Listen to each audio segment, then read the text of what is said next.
ঢাকাই সিনেমার জনপ্রিয় নায়িকা সাহারা অভিনয় করেছেন ৭টির মতো সিনেমায়। তবে দীর্ঘদিন ধরেই আছেন আড়ালে, জানিয়েছেন অভিনয়কে বিদায়। বর্তমানে সংসার আর ব্যবসা নিয়েই ব্যস্ত আছেন এই অভিনেত্রী। অভিনয় থেকে দূরে থাকার প্রসঙ্গে আগেই নায়িকা বলেছিলেন, বর্তমানে স্বামী সংসার এবং ব্যবসার কাজ নিয়ে অনেক ব্যস্ততা, অন্য কিছু নিয়ে চিন্তা করার সুযোগ নেই। এছাড়া আমার স্বামী মাহবুবুর রহমান সিনেমার অভিনয় করাকে একেবারেই পছন্দ করেন না, তাই তার পছন্দ অপছন্দকে শ্রদ্ধা জানিয়ে অভিনয় থেকে দূরে রয়েছি। ভবিষ্যতেও সিনেমায় ফেরার আর কোনো পরিকল্পনা নেই।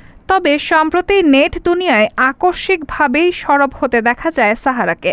পোস্ট করছেন একের পর এক নতুন ছবি, আর তার সাম্প্রতিক ছবিগুলো দেখে হতবাক হয়েছেন অনেকেই। আবেদনময়ী রূপে ভক্ত দর্শকদের সামনে আসা ছবিগুলো দেখে অনেকেই প্রশ্ন তুলেছেন, ছবিগুলো কি সত্যি সাহারার? আর এগুলোই এখন দাপিয়ে বেড়াচ্ছে ফেসবুক। সাহারার এমন লুক দেখে বিস্ময় প্রকাশ করেছেন নেটিজেনরাও। তবে যাচাই করে দেখা গেছে, সাহারার নামে যেই ছবিগুলো ছড়ানো হচ্ছে তা মোটেও ওই অভিনেত্রীর নয়।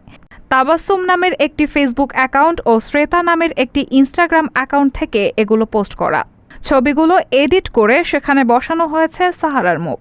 খোঁজ নিয়ে জানা যায়, সাহারার নামে যে ফেসবুক অ্যাকাউন্ট থেকে ছবিগুলো পোস্ট করা হয়েছে সেটিও ভুয়া। রায়হানা মুন, সবার কথা।